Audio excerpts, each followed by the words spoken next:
black and white, long and short, life and death, health and sickness. Almost everything comes with both terminals, negative and positives. But it's often been said that the optimist sees the difficulty in every, optimist sees the possibility in every difficulty, while the pessimist would see the difficulty in every opportunity. Today we'll be looking at a seemingly sober issue, but we still have to look at it within the context of possibilities, or look at it from the perspective of possibilities. Enabling children living with cancer is the topic of our discussion today. My name is Tolu Abari, and my guest is Dr. Mario Adelaja. Thank you very much for being with us today. Thank you. Pleasure is mine. Okay, doctor. I'd like you to tell us a bit about yourself, and especially what got you interested in cancer. Okay, now that's an academic exercise. Well, what got me interested in cancer? I saw a lot of suffering. I saw a lot of patients. That's right from medical school. And then 4 years into practicing as a medical doctor, my mom developed cancer. And that was actually the first year when I volunteered and was working with a not-for-profit non-governmental organization dealing in cancer. She was discovered, before her cancer was discovered? Before her cancer was being discovered. So I look at it that, well, I'm not so superstitious, but could it be a twist of fate or a hand of fate involved in that? Now, the other reason why I'm interested in cancer, because of my line of interest in medicine, my specialty I'm pursuing, that's histopathology. I'm actually interested in the diagnosis of cancer. You know, it's unique right from the time in secondary school when we were talking about biology, cells, the functions of the cell. The total concept of the disease that you're talking about, cancer, circulates around or hovers around the functionality of the cell, of one single cell. Yeah. It starts with just one cell. So that's how interesting it is. So, well, what I'm pursuing in future in cancer, like I said, I'm more interested in diagnosis, but I'm now getting to a conclusion that we have to focus on developing proper detection systems and protocols so that we can pick cases earlier, because this affects outcome. Yes, we say our health system is bad and all that, but compared to so many other African countries, so many African countries, you can see the Ebola crisis. It showed that even in the bad state we thought it was, you still have committed people. Now, you have to make those systems work, empower the people working in those systems for them to achieve. So, in a totality, I look at cancer more from, I don't look at it anymore from a medical perspective. I look at it more from a social and economic perspective. Social and economic, why? Every cancer patient that is receiving treatment is someone that works in an organization or is engaged in something productive, unless he or she is a lazy human being. So what it means that when that person is sick, there is loss of income, one way or the other. A corporate organization, there's loss of manpower hours. And it's something that if you can go further and you look at it exponentially, that if we believe that at any time T, 23 to 30% of our population will have any of the type of cancers. Interesting. Any of the types, including the leukemias, any of the type of cancers. What they're telling me that in an organization that you have 100 people, there's chances that 20 to 30 people at any time T can fall ill. So when you with cancer? Yes. Don't just fall ill now. Yes, with cancer. So when you now look at that from that kind of perspective, it gives you an idea of, look, it's no more like, oh, it's a disease and the hospital idea we all have. It is something that productivity, manpower hours, loss of school time, loss of work. So it's something. Loss of lives, which affects human capital. Capital which at the end the of the day, which in turn can affect the GDP. You see, we are not yet that serious in Nigeria where we actually calculate the number of man hours lost due to sick leaves and all that. If you look at that, Britain did that. They realized that, look, if we don't tackle the cancer problem, we can be facing real issues in our economy. Yeah. Then you have the issue of drugs, Okay. procurement of drugs, procurement of treatment facilities, which is equally a drain. So you now see that when you now do the economics of health, it is by far cheaper and more practical. To prevent. Than Because to you cure. spend close to, you spend 1/20th of what you spend on curative measures on preventive measures. Yes, Interesting. education and prevention. Interesting. Okay, so 1/20. So if we spend $20 billion, and permit me to use the analogy, if we spend $20 billion, for instance, curing cancer drugs globally, globally, we could have spent $1 billion preventing cancer. preventing and educating people. Education and prevention. Yes, you merge them. You merge Okay. the two together. Okay. Because the preventive measures, first of all, you need to have people educated. Okay. My experience, luckily for the NGO I work with, the Bloom Cancer Care and Support Center, we did interviews, does polls with corporate organizations that we've had engagements with on cancer. You now discover when you talk about awareness, everybody's aware, we know. Yes, we're all aware. Everybody knows or has an idea of cancer kills, or what cancer is. Even if he doesn't know the specifics, it's something that is killing people.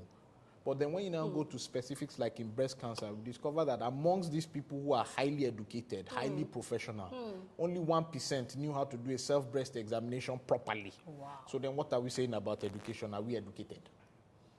We are not. So now proper education is not the noise that is going on under the scams. I'm sorry to use the word, but I look at them as more or less as scams by a lot of charlatans because it's a lovely opportunity to make money.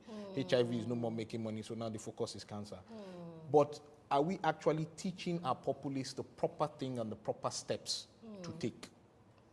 And those things are things that, unfortunately, maybe it might be my socialist leaning that is making me think that it should be the responsibility of the government. I was coming to But that.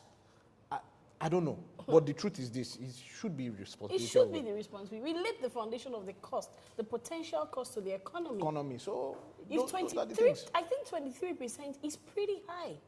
You know, when we say 23%, I reason why is that I'm one of those who agree that blood and skin cancer should be included. I mean, blood and skin cancer should be included in that calculation. Okay. Because in some jurisdictions, they actually move them out. Okay. Okay, because a good number of the blood cancers actually are manageable, and with treatment, chemotherapy, the results are better. So they don't put it on that list. Okay. But I believe that cancer is cancer. Cancer. Let us walk the whole thing on a holistic approach.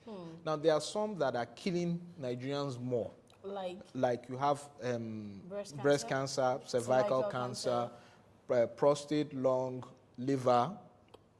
Those are the common entities. And those, you can see that some of them, like cervical cancer, is more related to the issue of human papilloma virus, which has to do with lifestyle activity and all that. Okay. Liver cancer, most of what we have are related to, they are called secondary cancer as a result of alcohol consumption as one of the inducing agents. So you can see there are certain things that the patterns you can actually, if you educate people and train them to condition themselves to understand the risks that they're exposing themselves to. Lung cancer, smoking is the primary. In fact, smoking is even indicated in all the cancers now. Interesting. Yes. There's some research that showed that smoking is involved in almost all the cancers with the exception of ovarian. Interesting. That's as a promoter, as a tumor promoter for tumors to happen. It was ovarian. But let's talk about children. Yeah. Children, at least they don't smoke primarily. Yes. What are the things that predisposes a child to cancer? And what kind of cancers are common among children? You see the thing about when you talk about children and cancers, we always love to cut them out because, they are children. Cancer is cancer. It's an abnormal growth of cells.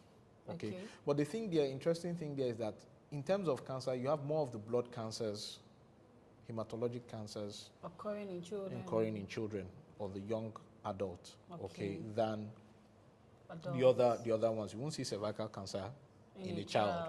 Okay. And part of the reason is believed, now this is going to the part I like, the histopathology, the molecular biology of things. They believe that the issue of growth and repair of cells in children is still functional. Probably. Is it because of the age, or something? Whereas compared with we, the older ones, we're already failing. So that's something I always talk about, that the human being is the dying man. The moment you are born, you're getting ready to go. Except you are being renewed. So, and is it a process in the renewal process that something happened and some cells went out of the normal pathway and they started multiplying abnormally and became the malignant cells, and gives us that disease entity called cancer. So those are so many theories. Some people are even talking about, is it the viral origin? Because some tumors, like even in children, Burkitt's lymphoma, there is a virus that is involved, and it's in the same family with the human papilloma virus of cervical cancer. So that's why some researchers have said there could be a viral origin or a viral trigger that we've not been able to easily identify. Yet. Yes, because it's a very, very vast field. It's a very, very vast field. And let me put it like this. If it was like malaria, you know malaria, okay, it is the mosquito and it's because of environment, stagnant water and all that. It's easy to break it down. But when you're talking about cancers, you see that in breast, you can have 4, 5, 6 different lines of thought. Interesting. Or lines of research that you have to look into, and it makes it a bit complex thing. So it's not a one-size-fits-all, or a situation that one bullet can solve everything. So it's important that, first of all, we need to understand the concept of what we are facing in terms of, and equate it to naira and kobo or dollars. Those are some of the things that the Bloom Cancer Care and Support Center, we are trying to do. Because we've observed that the people who will make decisions, the politicians, the administrators in civil service, because they lack a medical background, they see it as, oh, it's okay, it's like every disease. I'm not saying cancer is more important. But if we are able to successfully show in terms of this is what Nigeria loses in terms of naira and kobo because of not tackling this problem, then you'll be able to prick the mind and then create that, okay, urgency, we need to solve the problem. It was a similar thing that was done to HIV. And you saw that was when they now discovered that the first step, let us forget the fact that the first step is proper education. So it was done in such a way that they put the fear of God in a lot of people. Okay, that's a personal lifestyle preferences. So it solved the problem, though. And in a way, you know, you were talking earlier, and I was going to talk about the Ebola virus disease. Because it was almost straight away leading to death, people complied. So you're back to education. It's emergency death. You know, human beings react. Once you see the tiger in front of you, you know that there are two things. Is either I'm dead or man, I survive. Right. Survival instinct kicks in. And you see, it's the beauty of the human mind or the human body. No, that survival instinct. It's strong. You want to survive. So you now put in all the effort you need to. So I think, that kind of thing. So if there is sufficient education about cancer and people know that prevention can literally mean survival, they would take care. Now, I have two concerns. First of all, let's go back to your mom. I know that your mom survived cancer due to early detection. Yes. But I know many children whose mothers are dead because of something that could have been prevented. Now, beyond education, what can be done to strengthen the detection systems in Nigeria? If you throw that question to me, you are throwing a potential campaign question to anybody who wants to run for head of state. But is it not necessary to discuss? It's very necessary. Okay, sir. The first problem we have, I see, from my little mind or my little sphere of things is, we have not decided what kind of state we want. Okay. You see, I'm one of those who believe that if your foundations are not proper, the building you're going to build on is... You'll be confused. Are we a welfarist state? Or are we a capitalist state? Or are we a combined situation like somewhere like Great Britain? Identify that. Because then that now determines the type of health system you want to run. A lot of people who had parents living with cancer that their parents died. Their parents died because they didn't have money for the drugs. They didn't have money for quality care. They didn't have money for radiation therapy. Or they had money for radiation therapy. There's only one machine working in the whole country. People who had loved ones that passed on from cancer, a lot of them, one, presented to hospitals late because of the most common problem is funds.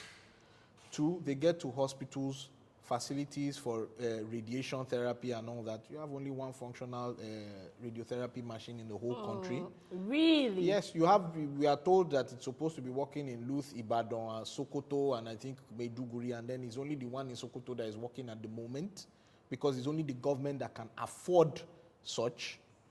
So in the whole of Nigeria, we can't... As at the last time I investigated for a patient, it was the one in Sokoto that we were told that were working, and you had all the patients from all over the place rushing to Sokoto there to receive treatment. Then we can't solve detection luckily problems. for me, my patient had deep pockets, and we arranged for her to receive her radiotherapy in India.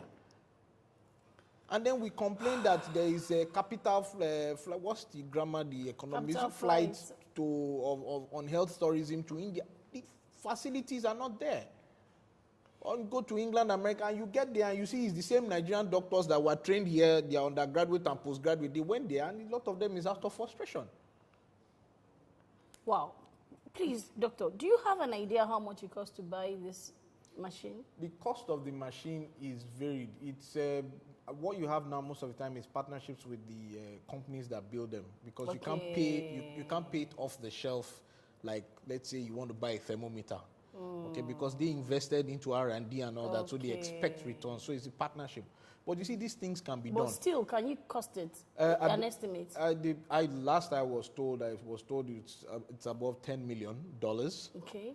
Depending on the penetration, the degree, that's the radiation penetration precision. Yes, the radiation penetration precision level. So they are different. So ideally, how many should we have in Nigeria? You see, now that comes down to the fundamentals and basics. We've not even determined the health system. Then we've not determined what is the health system supposed to tackle. Okay, because those things now will now determine your requirements. Naturally. Okay, I will need at least, for example, we have 25,000 doctors in this country. Out of that 25,000, 16,000 are resident doctors. So which leaves on average maybe like, that's about roughly 10,000 who will be specialists and general practitioners for 170 million. Of course, we are going to be taking a lot of homemade potions and everything. A lot of people are going to die. We are not yet addressing the problem. What's the recommended ratio of doctor? Well, they say it's supposed to be 1 doctor to 100 citizens. 1 to 100. Yes, so how many should we be having? So you divide 150. 1.7 million. So we should be having 1.7 million. Average. That Am is I the right best. with the Yes. mathematics? Yeah, that should be it. 170 million. Yes. If it's 1 to 100, yes, it should be 1.7 million. Yes. And you say we have 25,000. 25,000. But on our register, we are already at 50,000. A lot of them are old, like my own father, and a lot are gone to the great beyond. Okay. So actively practicing is about 30,000. So enabling children living with cancer, of course, begins with detection. How can you detect where you have only one functional machine in the whole of the country? Because not every child living with cancer... radiation machine, that's treatment. Oh, that's for the treatment. What about the detection? Now, the detection depends on the type of cancer. Beg your pardon, I am right. The child has been detected with cancer. Okay. How do you make the child live as optimally as possible with cancer? If you need to do radiation, you see, those are some of the challenges we have. We've had situations whereby even as a young house officer on the ward, we're all dipping into our pockets to try and see how far we can get the patient to. And at the end of the day, we just see it is poverty all over the place and you're just not getting anywhere. And then you have to continue lying to yourself and consoling the patient that, oh, it's going to be okay. We're deceiving ourselves. And we cannot save everybody. That's the reality of this world. But we should save as many as we can. As we can, because if you have a proper health system in place, things begin to sort themselves out. If you have a situation that in each local government, because they developed a concept called primary health care, beautiful in theory and all that, not being practiced. But if in each local government we have a primary health center that has a basic standard that is required for any private hospital, and you have the necessary staff that are there, and it is a walk-in clinic that it is free, there is no hassle, I don't have to settle anybody, or, things begin to fall in place. And their Are you saying tendencies we don't need too many general hospitals? we don't need too many teaching hospitals. There are countries who have less than what we have, but their quality of healthcare is by far better. A case in point is Saudi Arabia. People will say it's the oil money. Yes, the oil money is contributing to it, but it also requires some patriotism and discipline on the part of government or people in government.